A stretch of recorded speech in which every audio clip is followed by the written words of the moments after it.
Patrice. Yes. Are there any stories in particular that are funny that you've heard about gigs? Okay. Yeah. There's a ton of, there's a good amount, but I think I can think about, I recall Whitney talking about this time where this guy who ran the venue just kept being like, I don't like the cover songs you're doing, or something like that. And I remember to that, Renee talking about that, and how at one of the fairs, because we had been talking about how we were going, about potentially reaching out to this fair that we had done maybe 2-3 years in a row.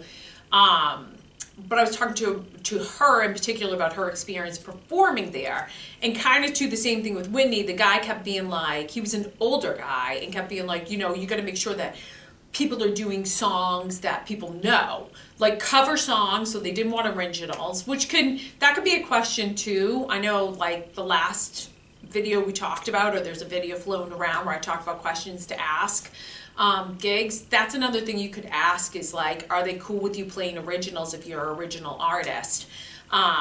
Or even if there's specific genres of music that they're looking for. Now, if you've sent over your example of stuff, they should have a good sense, but still it could just be nice to kind of clear the air.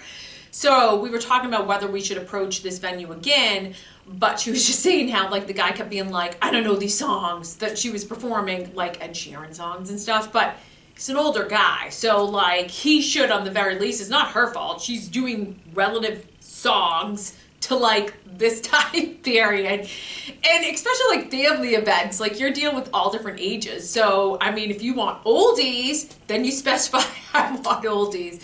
But I think that's kind of funny in hindsight looking. So it's kind of something that we just decided in that case we'd back away from it, just because I don't want to set people up, like the artists I work with, for working with. If someone's like kind of notorious for being miserable, like, I don't know, is it really worth it to work with them and continue to work with them? Especially too, if they seem to think they have a clear sense of like what's relevant, or they have a clear sense of what they want. And they keep saying it needs to be popular, current songs, but like, I think they're kind of maybe stuck in the 70s or 80s or something. So there's that one. Then for me, I guess this would be like a lesson thing. Oh God, I have a funny one. I was just talking with the family about this one. This is kind of funny. I fell off stage. And so my husband was telling my son about the time, I don't know how it came up, that like, hey, mom like totally took a dive off the stage. And he was like, oh my God, like, what did you do? And I was like, and my husband, exactly what I did. He's like, grabbed the microphone, she just kept singing, she got back up and walked right back up on stage. And I was like, yeah, because that's what you do. If you fall in life, you pick the microphone back up and you just keep going, right? So, I mean, that is totally the truth though. I mean, for me, it's like I can laugh about it now, and even then it didn't really get me the same as people may think. Like, yeah, it's not what you want to have happen. You don't want to fall off stage from like a very, like a decently high platform. Thank God I didn't get hurt. But like, so you don't want to do that. But at the end of the day, I'm not hurt. So what are you going to do? Am I going to stay down there and cry? No, I'm going to get back up and finish my song. I remember I was singing like Unwritten by Natasha Bedingfield. I love it. I love that it can be a lesson for you all. Like, lesson in that too is like, don't go with really high heels close to the end of the stage. That's probably not the smartest, right? I think we can see enough blunders with that. So that was a funny story. And then another thing that was kind of, I always use it as an example because I think it's funny, and it's also something you can do, is I remember I just learned Alicia Keys' like No One, and really popular, and so I was like, okay, singing No One.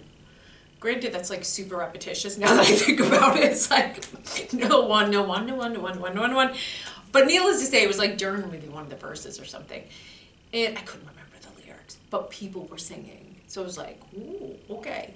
So I'm gonna throw the mic out to the people so that they can sing it till I remember where I'm at, and then come back in with it.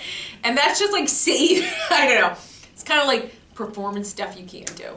So anyways, That was another funny story. There's a few funny stories, and I hate to, Whitney might like kill me for sharing that one. I don't think she would, because I think she shared it before, and Renee. But it's just like things that you can learn from, right? Don't get too close to the edge with high heels. Hey, if you lose track of the words in the song and other people are singing, boom, throw out the mic till you get it. And then make sure to ask people what kind of cover, like if they're talking about what maybe even ask them like, great, what kind of cover songs are you thinking of? Because they might be stuck in the 70s. And then you have just mean people who just want you to sing. I'll have to have her drop a comment with, I think it was specific like genre type stuff that this person wanted. And so you're going to deal with assholes. And don't let it stop you, because the next great gig is right around the corner. All right. Hope you got some laughs out of that. I kind of did. I like to laugh at myself anyways. And that's another thing. Just sometimes just like have fun with it. Yeah.